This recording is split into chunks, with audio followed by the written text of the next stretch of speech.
ఎప్పుడో BJP government తెలంగాణలో రావాలి, కానీ మా వాళ్ళు వెనుక నుంచి కాంప్రమైజ్ రాజకీయం వల్ల మా పార్టీకి చాలా నష్టం జరిగింది. ఉన్న మా పార్టీ క్యాడర్ని చూడరు, సీనియర్ని పక్క పెట్టేస్తారు.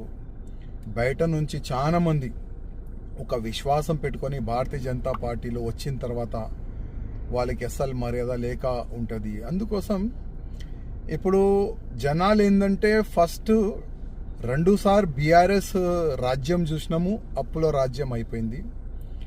రేవంత్ రెడ్డి కాంగ్రెస్ రాజ్యం చూస్తున్నాము, ఇంకా కూడా అప్పుల రాజ్యం అయిపోయింది.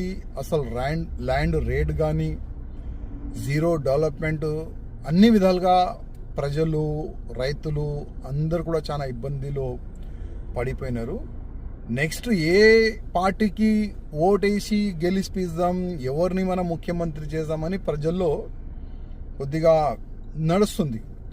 అందుకోసం జనసేన పార్టీ నుంచి కూడా చాలా వరకు క్యాండిడేట్ పెడితే నేను అనుకుంటున్న జనసేన ముఖ్యమంత్రి కూడా తెలంగాణకి కావచ్చు.